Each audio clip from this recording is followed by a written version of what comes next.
Hola, ¿qué tal? ¿Cómo estás? Bueno, espero que me escuches bien. Si no me lo confirmáis, porfa, si no me escucháis bien. A ver. Sí. Bueno, yo creo que perfecto.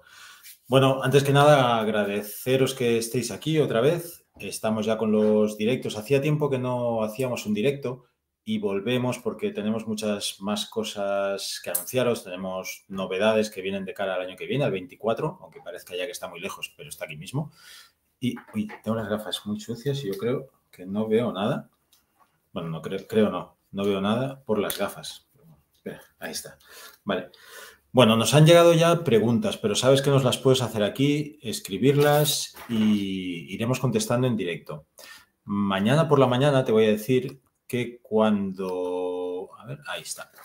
Cuando veas el vídeo, si lo quieres ver mañana, tendrás en la descripción del vídeo todas las preguntas para que vayas directamente, cliques en la descripción del vídeo y te vaya al tema que hayas preguntado, para que no tengas que tragarte todo el rollo del vídeo. Así que mañana, cuando editemos el vídeo, si lo estás viendo, vete a la descripción del vídeo, verás las diferentes preguntas y te puedes ir directamente a las que tú entiendas. A las que tú entiendas, no, a las que te interesen. ¿Qué te iba a decir? Es posible que... Claro, yo soy licenciado en Educación Física, hablamos hoy de deporte y discapacidad, ejercicio, entonces es posible que me envíes alguna pregunta. Yo no soy médico, que hay alguna enfermedad que no conozca.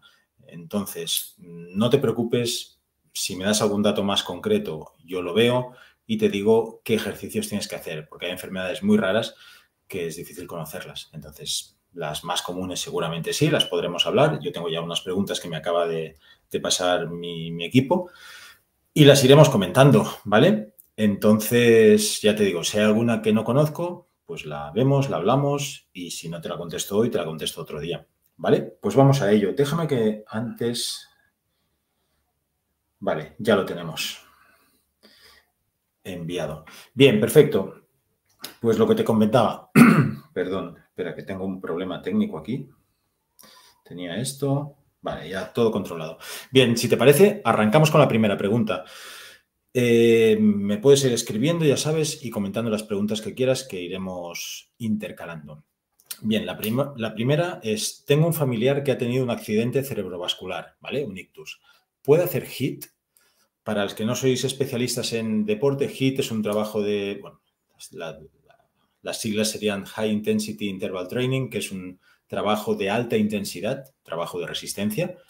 Y te diría, no es que deba hacerlo, no es que pueda hacerlo, sino que debe hacerlo. Es muy interesante para una persona que ha tenido un problema, un ictus, que haga trabajo de resistencia, ya sea de baja intensidad o de alta intensidad. Se ha demostrado científicamente que es muy bueno, entonces es muy importante que las personas que han tenido un ictus hagan un trabajo cardiovascular, ¿vale? De diferentes tipos. ¿Problema que nos podemos encontrar? Es que muchas de estas personas no van a llegar a una alta intensidad en función del elemento que elijas. Es posible que en una bici no lleguen, en una máquina de remo no lleguen, ¿vale? Tendrás que buscar, en función de la afectación que tengan el ictus, cuál es la mejor máquina para ellos.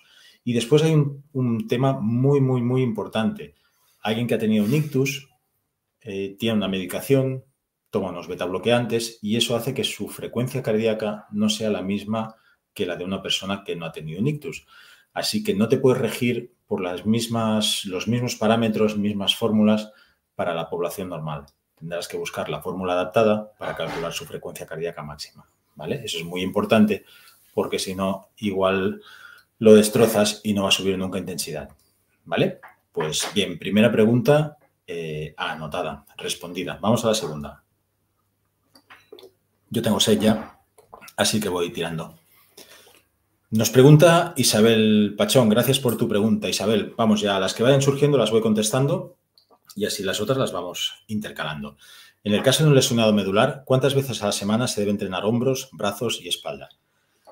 Bueno, aquí hay que ver un poco qué es o cuál sería el resto de actividad.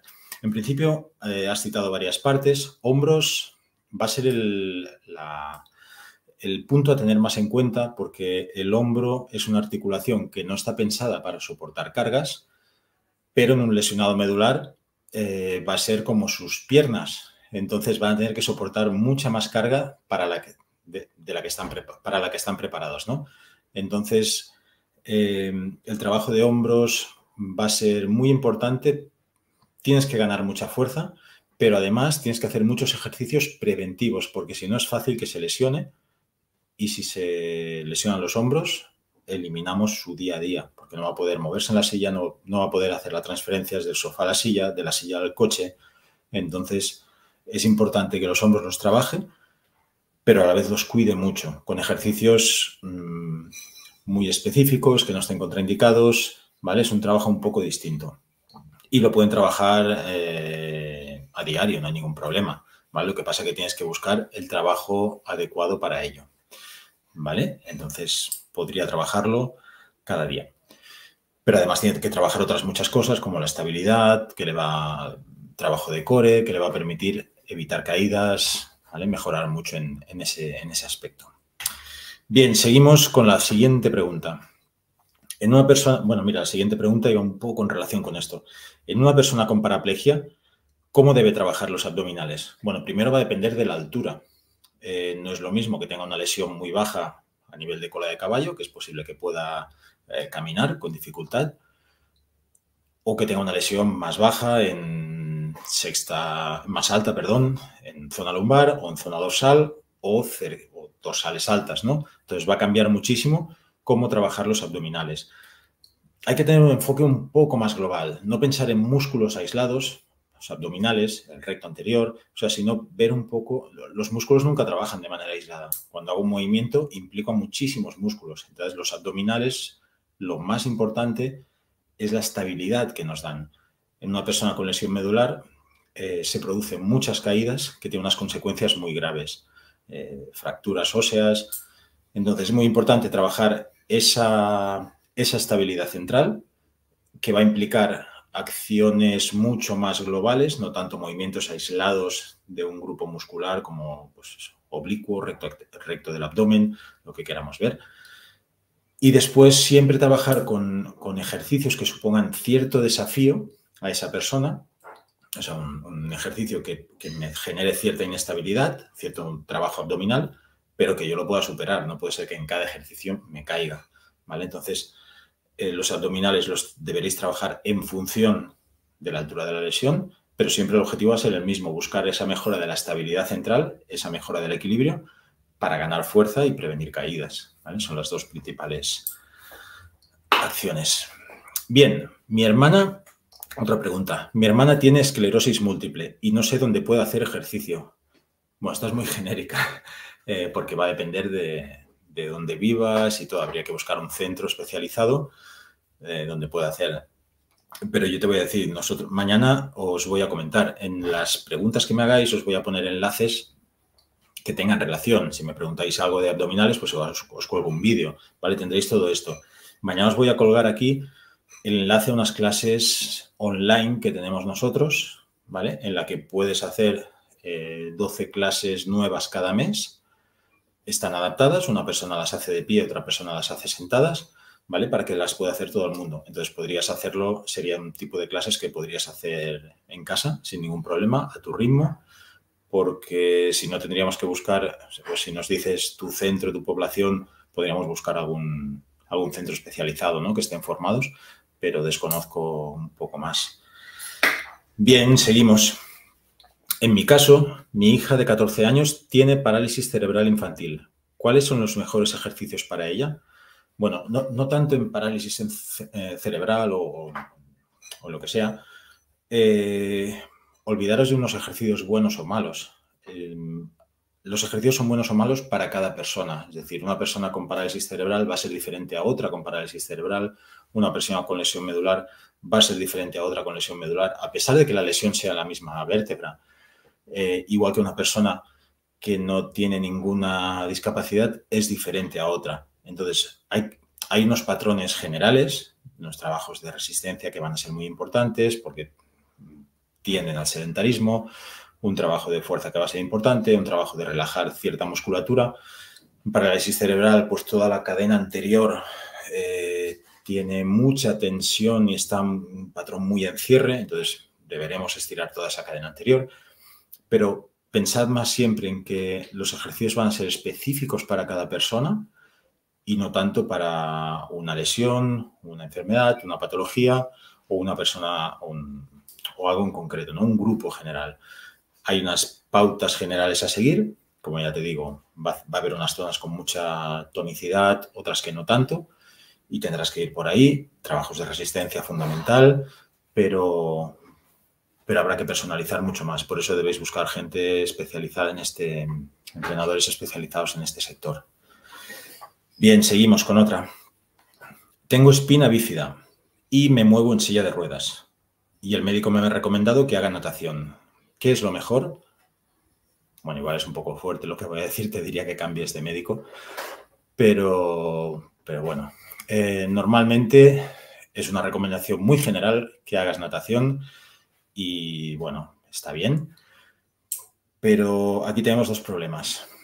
Tú has comentado que me muevo en silla de ruedas, ¿vale? Alguien que se mueve en silla de ruedas es una persona que no puede caminar de manera normal, que su día a día es en silla de ruedas, entonces estas personas ya tienden a la osteoporosis, tienen mucha más osteoporosis que alguien que se mueve caminando por el simple hecho de la carga. La natación se ha demostrado que también favorece la osteoporosis. Entonces, si tu único ejercicio que haces es natación, estás todavía aumentando o tomando más papeletas en aumentar la osteoporosis. Si además haces otros ejercicios, está perfecto. O sea, tienes que trabajar la fuerza, eso está claro. Y si además quieres hacer natación, bien, no hay problema. Pero no puede ser tu único ejercicio. Eso no lo puede ser, ¿vale? Porque estarías multiplicando tu osteoporosis de base. Después hay otro tema. Si no tienes una buena técnica, puedes todavía dañar otras zonas. O sea, a nivel cervical puedes tener muchos problemas. Entonces, primero, haz otro tipo de trabajo. Si haces natación, busca un entrenador que te enseñe a nadar. Igual hay algunos estilos que no son recomendables para ti. Pues igual la doble espalda es un buen estilo para nadar, pero tienes que aprender a hacerlo, ¿vale? Entonces, busca algún especialista, que no se trata de nadar simplemente por nadar, ¿vale? Y primero, como te digo, deberás trabajar la fuerza. Eso es lo principal. Si tienes tiempo, vete a nadar, ¿vale? Esa sería mi recomendación. Bien, siguiente pregunta. ¿Cómo puedo usar la electroestimulación para ayudar a mi padre que ha sufrido un ictus y tiene la mano en garra? Vale, la mano en garra es la mano en cierre, ¿no? Que se suele quedar a una persona afectada con ictus. Bueno, sabéis que tenemos otro canal de electro. La semana pasada hicimos otro directo allí. Entonces, igual esta podría ir en los dos canales, ¿no? Vale, en principio hay una musculatura que está muy tensa, es toda la parte flexora está siempre en tensión. Entonces, lo que puedes hacer, no solo con electro te va a ayudar mucho a relajar esta musculatura para que deje de estar tensionando y relaje un poco. Y después también potenciar la parte superior, los extensores, para que esta musculatura tenga fuerza y pueda corregir eso, ¿vale? Sería por las dos vías donde se actuaría. Sí que es verdad que la electroestimulación en personas donde no tienen un control, hay un problema nervioso, digamos, de envío de señal, te favorece mucho este tipo de trabajo. Entonces va a ser una herramienta muy, muy buena con la que podéis trabajar en personas que han tenido un accidente cerebrovascular o algún problema nervioso en el que no pueden, la señal que envía el cerebro no es tan perfecta por diferentes problemas, ¿no? Entraremos en detalles técnicos. Bien, perfecto. Siguiente pregunta. Acordaros seguir escribiendo ahí si queréis. Yo tengo todavía algunas más y con eso iremos hablando. ¿Qué ejercicios me recomiendas para mejorar la coordinación y el equilibrio en un paciente con ataxia? Vale, para los que no conocéis, la ataxia es afecta a nivel del cerebelo y afecta sobre todo al trabajo de equilibrio. Entonces, básicamente lo que haremos son trabajos para mejorar estas cualidades. Muy importante, antes hemos hablado en el caso de una lesión medular, el trabajo de abdominal. El trabajo de abdominal vamos a dar un aspecto más general de estabilidad central. lo que nos va a proporcionar es mucha más estabilidad, estaremos mucho más asentados en el suelo y el equilibrio va a mejorar si mejoramos mucho esta estabilidad, ¿no? Entonces lo vamos a mejorar, lo vamos a trabajar con todo tipo de ejercicios en los que mejoremos. Uy. Sí, ya está ya. Es que me llegan preguntas por aquí, pero alguna ya la he respondido. Bien, como os decía, me he perdido trabajo. Vale. Trabajaremos la musculatura central, que es lo que nos va a dar esta estabilidad y evitará esas caídas y esa transferencia de fuerza a miembros inferiores a superiores. Y después, muy importante, todo el trabajo relacionado con la marcha, con caminar. Entonces, trabajaremos diferentes ejercicios que nos ayuden a mejorar esta marcha. Iremos de más global, trabajos con 2 apoyos, pasando a un apoyo, si se puede, ¿vale? Entonces, toda esa planificación, toda esa progresión tiene que ir en función un poco de la, como decíamos antes, de la persona. O sea, no podemos dar una pauta general, pero sí que sería prioritario trabajar estas cualidades. Bien, seguimos. ¿Podría mejorar la fatiga, supongo la resistencia a fatigarse, haciendo entrenamiento cardiovascular de baja o alta intensidad para una persona con esclerosis? Vale, antes había una pregunta que hablaba de la alta intensidad. Y decíamos, son maneras distintas de trabajar la resistencia, ¿vale?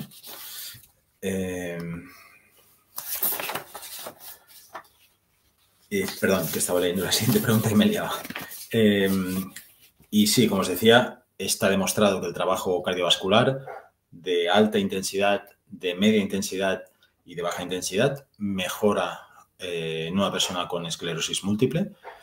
Como cualquier persona con una discapacidad, hay unas particularidades y eso es lo que debe saber vuestro entrenador, preparador físico, para trabajar con cambiar los tiempos de recuperación que son diferentes a los que usaríamos con una persona que no tiene esclerosis, los tiempos de trabajo, todo esto es lo que hay que adaptar a esa persona, ¿no? Pero está demostrado que la mejora es muy importante y que hay que trabajarlo, ¿vale?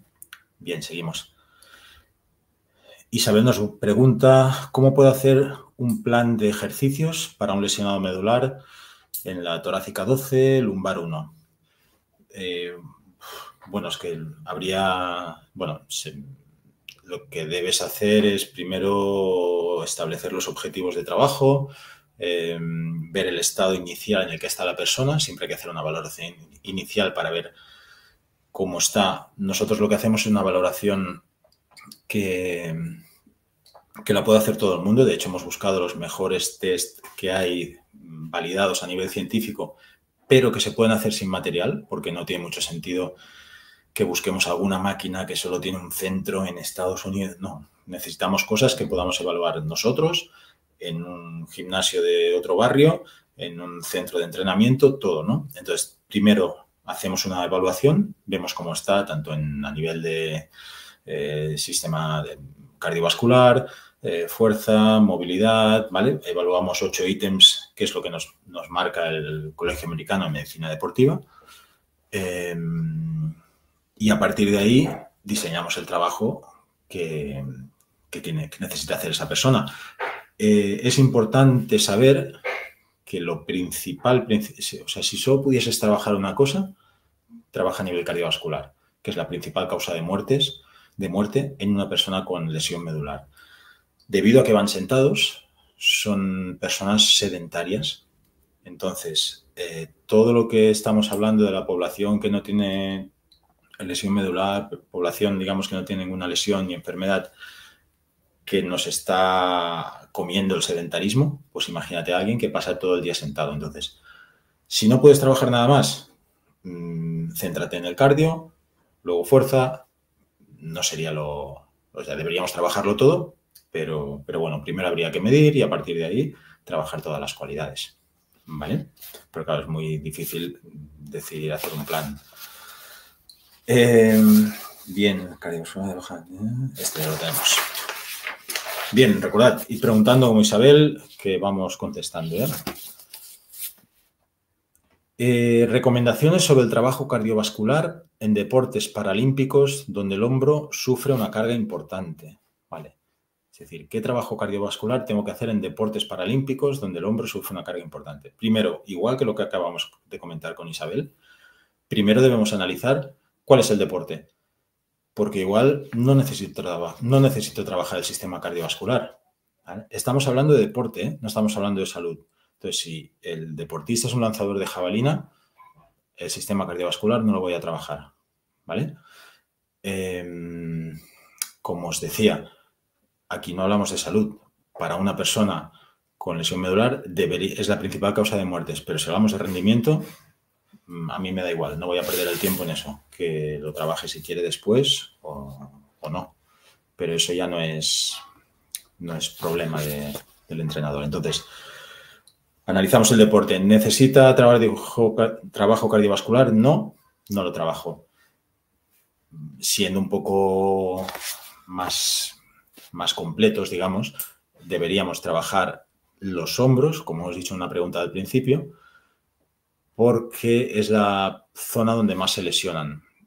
Ahora te digo de memoria, pero yo creo que el 96, no sé si es 93 o 96% de las personas con lesión medular que van en silla de ruedas ha tenido una lesión de hombro de más de 3 meses. Es una locura, ¿vale? Entonces, vamos a tratar los hombros con muchísimo cuidado. Entonces, deberemos crear muchos ejercicios. Si quieres hacer un trabajo cardiovascular, vas a intentar que sea con trabajos que todavía no fatiguen más a los hombros, ¿vale? Tendremos que tener es un equilibrio ahí complicado, pero primero es analizar el deporte y si no necesito trabajo cardiovascular, no lo hago. Bien. Isabel nos pregunta, ¿esa evaluación que dices se podría hacer online? Lo pregunto porque estamos en otro país. Bueno, es una evaluación, la que nosotros hemos creado es una evaluación sencilla que puede hacer cualquier persona en un centro de entrenamiento. Hay cosas, necesitas cierto material, pero es un material que puedes encontrar en cualquier gimnasio o cualquier centro de entrenamiento, rehabilitación o así. Si quieres, lo que podemos hacer, Isabel, escríbenos un correo. Pero te voy a enviar aquí. Te voy a escribir el correo.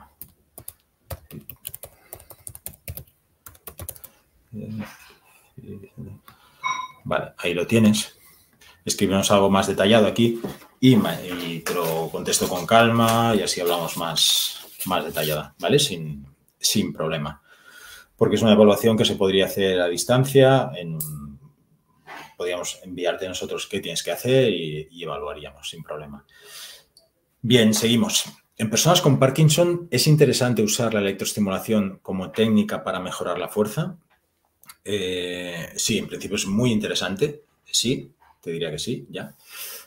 Tiene varias ventajas. Primero, que vas a poder utilizar, si quieres hacer trabajos de cargas elevadas, vas a poder utilizar cargas altas con electroestimulación o lo que serían cargas altas con hierros, por decirlo así, ¿vale? Que no podrías usar por problemas de agarres, por problemas de equilibrio. ¿Vale? Imagínate una sentadilla muy pesada, no la podrías hacer, pero con electroestimulación sí. Entonces, es una herramienta muy buena y que además no se ha demostrado ninguna contraindicación. Incluso hay una aplicación que es desconocida, te lo digo porque a nosotros nos ha pasado varias veces, y es que a veces alguien con Parkinson entra en una fase como de tetanización, de una contracción máxima que no se puede mover, y simplemente con un programa descontracturante en un electroestimulador, con un impulso, relaja toda esta musculatura. No sabemos muy bien, pero sabemos que funciona. No sabemos muy bien el por qué, pero sabemos que funciona. Entonces, nada, con electro se pueden hacer muchas cosas. Bien, me queda una pregunta de las que nos habéis enviado, así que si no me enviáis ninguna más, esto lo acabaremos en breve. Te cuento. Esta es interesante. ¿Cuáles son los mejores ejercicios de rehabilitación para una persona con lesión medular? Bien, ese es un tema que quería aclarar bastante. Hablamos de ejercicios de rehabilitación para una persona con lesión medular. Primero, cuando una persona tiene una lesión medular o una lesión crónica, en nuestro caso nosotros hablamos de ejercicio, no hablamos de rehabilitación. Una persona que se rehabilita es alguien que vuelve a tener su condición anterior. Por tanto, sería una persona que vuelve a caminar. Una persona con una lesión medular completa, hasta el momento, no hay nada que la pueda hacer volver a caminar otra vez. Entonces, lo que nosotros hacemos es ejercicio. Una persona con una lesión medular que hace 15 años que la tiene, 20, 10, los que sea, debe trabajar unas cualidades físicas, debe trabajar la resistencia de una manera concreta, porque esa lesión medular le ha afectado. Entonces, su frecuencia cardíaca no es la misma que la de no es la misma, no. Su frecuencia cardíaca no reacciona igual ante el ejercicio que una persona que no tiene una lesión medular, en función de la altura de la lesión, ¿vale? Hay muchos parámetros. Entonces, esa persona debe hacer diferentes ejercicios por su condición, pero no estamos rehabilitando su lesión. Esta persona no va a caminar. Por lo tanto, es muy diferente hablar de rehabilitación, de ejercicio terapéutico.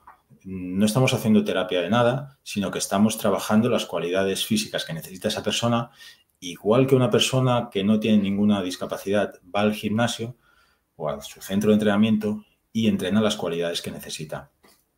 Esto es exactamente lo que hacemos y lo que debe hacer una persona que quiere mejorar su condición física, ¿vale? Esto es importante porque hablamos de rehabilitación de, pues eso, una persona con lesión medular, una persona con espina bífida, y si alguien es capaz de que vuelva a caminar una persona con lesión medular, entonces sí estaremos hablando de rehabilitación, ¿vale? Me ha pasado a veces en algún curso,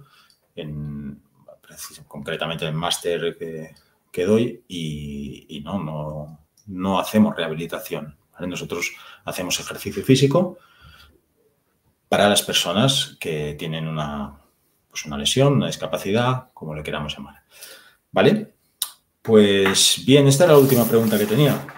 Así que si no tenéis ninguna más, nos despediremos en breve y nos veremos en el próximo directo, que como os digo, ahora sí que vamos a hacer más directos. Vamos a hacer uno al mes porque el año que viene, o como os decía, tenemos una novedad muy interesante para todos los que se quieran formar con nosotros. Vamos a lanzar un Mega Máster que se podrá hacer de diferentes maneras y en breve iremos colgando toda la información para que tengáis y todos estemos más formados y podamos trabajar, que además es una oportunidad de trabajo interesante. Así que nada más, como veo que no hay más preguntas, os dejo aquí y en un mes o así aproximadamente haremos el siguiente directo. Ahí os daré alguna cosita más y seguiremos respondiendo las preguntas, ¿vale? Pues muchas gracias por estar ahí. Como os digo, mañana lo tendréis todo colgado y en la descripción del vídeo irá pregunta por pregunta para que no os tengáis que comer todo el rollo de hoy y así vais donde os interesa. ¿Vale? Pues nada, hasta mañana, hasta la próxima, vaya. Hasta luego. Gracias por estar ahí.